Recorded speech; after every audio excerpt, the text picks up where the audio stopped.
Councilor Green. I'm joined by Councilor Bay, Councilor Hogan, Councilor Paniagua, Councilor Allen. That's it for right now. So we'll start with the first item. Commissioner O'Connor, I believe that's yours. Thanks, Councilor.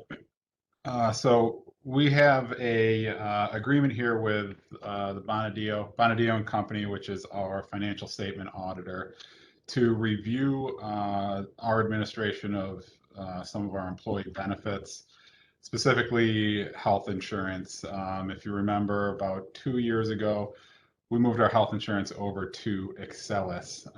We administer the plan locally through them. And we haven't done a thorough review of our relationship with them and our administration of the plan since we moved over to Excelis a couple of years ago. Health insurance is complicated. I'm not entirely confident that we have the expertise internally to really do a thorough review of our administration. Bonadillo is a large firm. They do more than just financial statement audits. They've got offices throughout New York and Pennsylvania. And they actually have a group that specializes in this, health insurance and employee benefit administration. So we just want to get them in here to, check our work, our procedures and policies around the administration of our health benefits, just to make sure we're doing this right. Questions from councilors?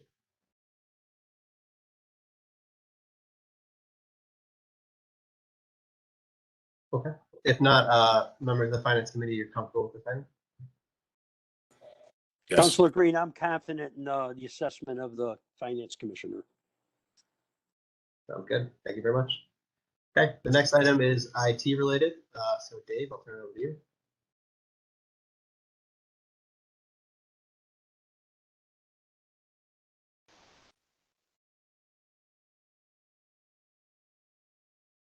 Dave, proactive. Yep, I'm here. Sorry. You'll have to excuse me. I don't have a copy of the document. Could you read the item to me? Sure. It's related to Open City's annual subscription and the Open Forms Enterprise version. Okay. Is Ruthney or Greg here? Dave, I'm here. It's Ruthney. Ruthney can speak to the details of the Open Cities relationship. Yep, I can. Thank you, Councilor Green and Dave. Open Cities is the vendor that was awarded RFP to help us do the website redesign. We utilize their services as well as their content management system platform, which is the new software that's housing all of the information, the content, the photos that we'll be using moving forward. Last year, Council authorized a 1-year agreement for us to do the migration and to start doing the work. That 1-year agreement will be expiring soon. So this is requesting to renew that agreement, but to renew it with a 3-year term so that we don't have to keep coming back every year. We're pretty invested in the software. We're chest deep into the process. So this is just standard practice for us to make sure that we get that renewed before the 1-year license is up. Questions?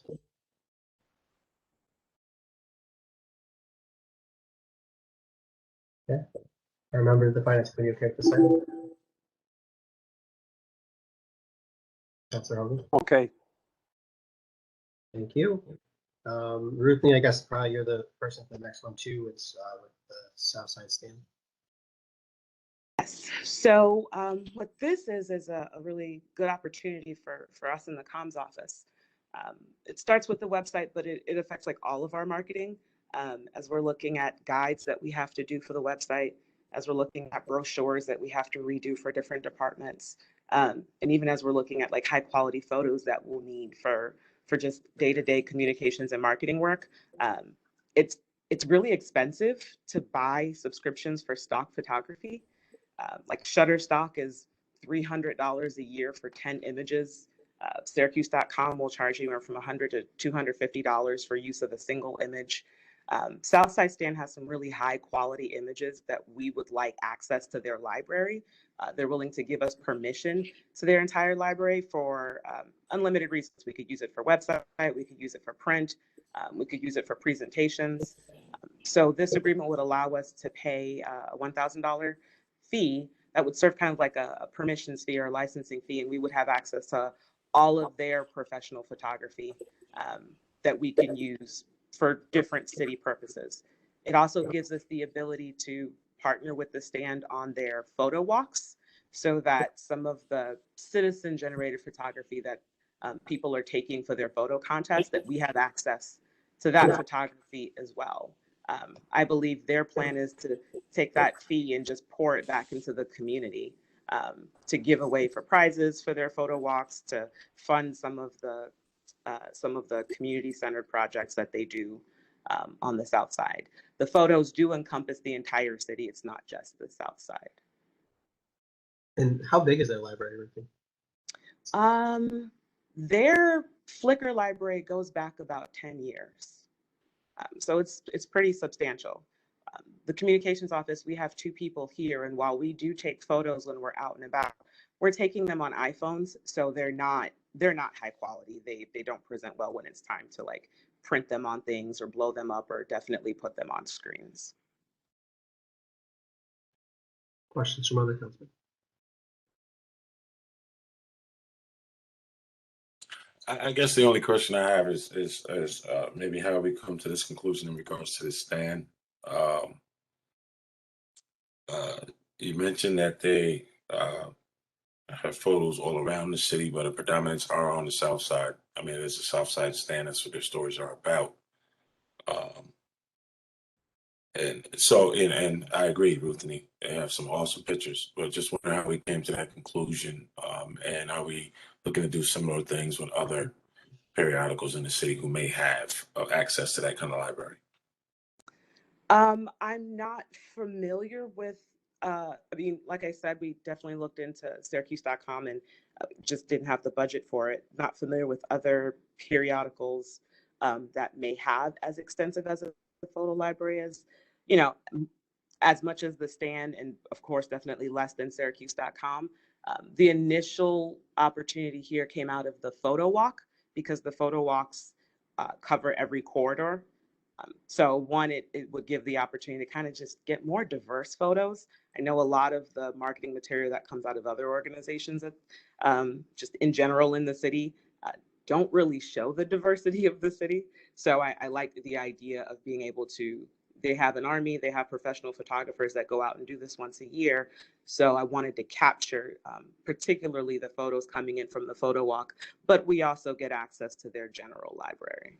Understood. Thanks. We definitely would be open to talking to, if there are smaller publications that I'm not aware of, we'll definitely be open to talking to them and making sure that we're being good partners. So I'm open to any recommendations. Thanks. Any other questions on this item? And are the members of the Finance Committee comfortable with that? Yes. Okay. Okay, thank you. The next one is for the Undocking Historical Association. It looked like it was submitted by Budget Director Rudd, so I don't know if you're the right person for that. I didn't hear what you said at the very end there, Councilor Green. The letter for submission for the Undocking Historical Association. So this is just our annual like we give them an annual allocation. It was 20,000, but it got reduced in the contingency budget to 15. It's 15 this year, it's 15 next year. So what do they do? I would not speak to how they use the money. I think it just goes to their general operations, similar to what when we transfer money to the Erie Canal Museum. But we could probably invite them to the. So if the letter says they serve as the archivist, so I guess I mean, this is an ignorant question. Are we paying them to do $50,000 worth of work, or are we paying them to like subsidize their operations? That's what I'm not sure. I think we're largely just giving them an allocation to subsidize their operation. There's no $100 per widget, give us this many widgets. Questions from other counselors? Councilor Green, just to kind of underscore that, this is one of those long-standing special objects. There's been the long list that the administration has been slowly tapering down.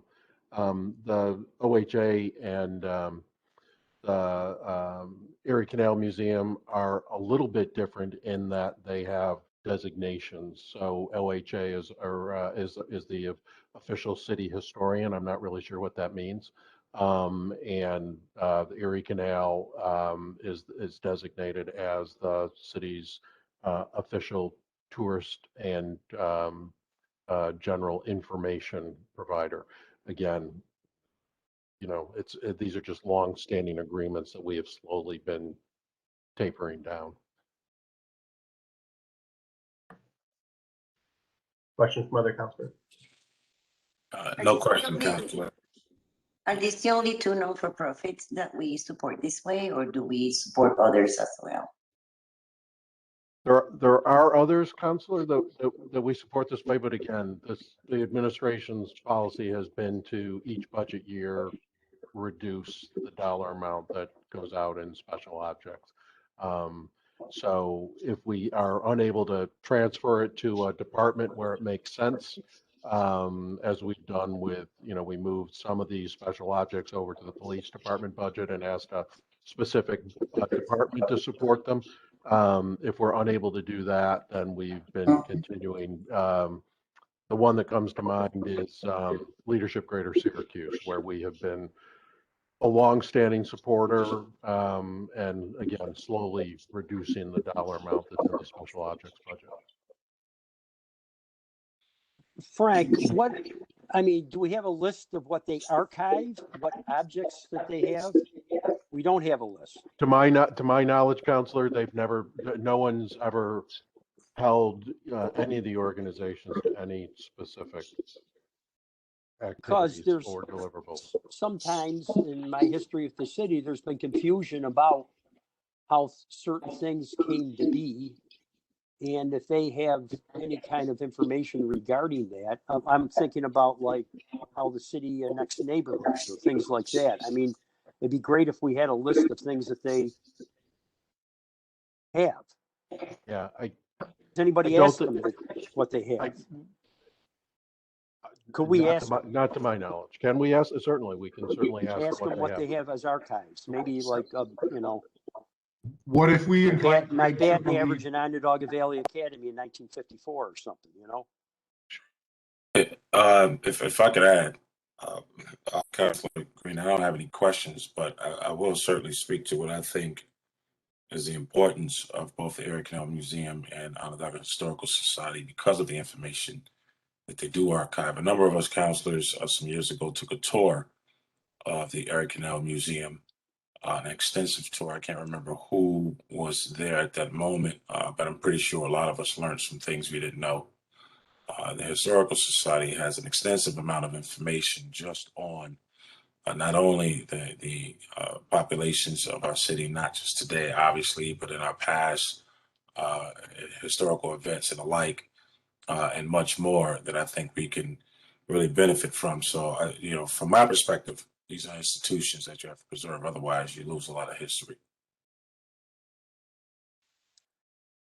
I agree with Councilor Bay on that. I mean, there's certain things that happened in our past, like I can remember I don't remember it, but Mayor Marvin like building a municipal stadium in 4 months during the Depression, things that probably we should preserve as maybe sort of a pathway to the future too. So I'd love to see a list of what they got. Yeah, I agree with Councilor Bay as well. I was just wondering who would the other agencies be, just to know. We could, I'm happy to pass along the current list from the special objects budget. Thank you. Other questions from councilors? Are the members of the Finance Committee comfortable with this item?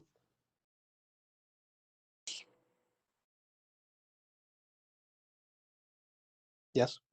Yes, sir. Our last item actually just came in about 15 minutes before this meeting from Brian Driscoll. So I just want to make sure everyone saw that. It is a settlement. So it's something we would discuss in privately in executive session, but I do just want to get a motion to move this forward for the full agenda. So are the members of the committee comfortable with that one as well? Yep. Okay. All right. Well, I believe that's all the items we have. So we will conclude this meeting. Thank you all very much.